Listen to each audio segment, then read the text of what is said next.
મારા વાલા પ્રિયો, તમે કેમ છો? શું તમે આનંદિત છો? તમે અહીં એક સુંદર જગ્યા જુઓ છો. આ માનાપાડુ નામનું દરિયાકાંઠાનું ગામ છે.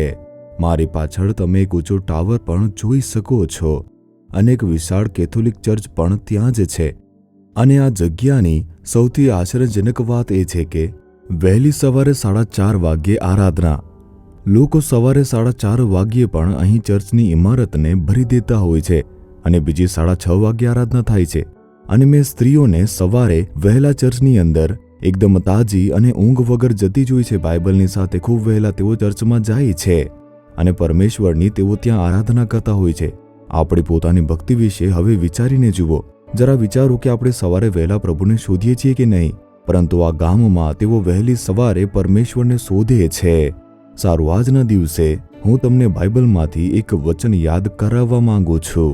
બીજો કાળ વૃતાંત તેનો 15મો અધ્યાય અને બીજી કલમ.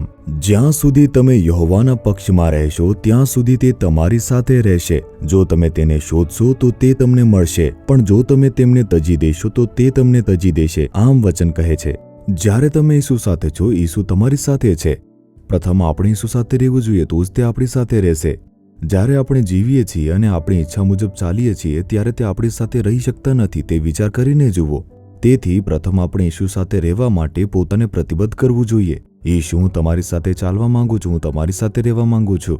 જો આ તમારી ઈચ્છા છે તો તમારે પાપથી દૂર રહેવા અને પવિત્ર જીવન જીવવા માટે પોતાને સમર્પિત કરવું જોઈએ. તેથી જો આપણે પ્રભુ સાથે રહેવા માંગીએ છીએ તો પવિત્ર જીવન જીવવા માટે પ્રતિબદ્ધ કરો. ના, હું મારી ઈચ્છા મુજબ જીવીશ, હું વ્યસન કરીશ, આનંદ કરીશ. પરંતુ પ્રભુએ સાથે રહેવું જોઈએ, કારણ કે પ્રભુ તે પાપીઓને પ્રેમ કરે છે. તે વાત સાચી છે, પરંતુ તે પાપીઓની સાથે રહી શકતો નથી. તેથી તમે કહો કે પ્રભુ, હું હંમેશા તમારી સાથે રહેવા માંગુ છું, હું ઈચ્છું છું પ્રભુ, હું તમારી પાસેથી કદી દૂર જવા માંગતો નથી. જો તમે આ રીતે શરણાગતિ રાખો તો તે તમારી સાથે રહેશે. ઠીક છે, જો તમે તેમને છોડી દેશો તો તે પણ છોડી દેશે. જો તમે તેમને શોધશો તો તે તમને મળશે. પહેલા તમારે શોધવું પડશે. તેમણે કહ્યું છે, જેઓ મને વહેલી સવારે શોધે છે તેઓ મને શોધી કાઢશે.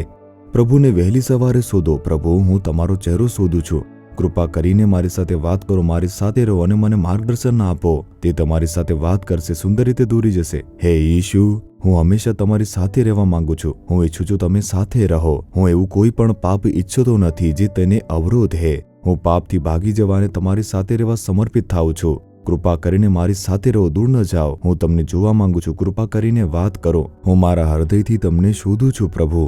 હું ઈસુ ખ્રિસ્તના નામમાં પ્રાર્થના કરું છું પિતા. Amen, amen. Jesus redeems Gujarati YouTube ચેનલને સબસ્ક્રાઇબ કરો.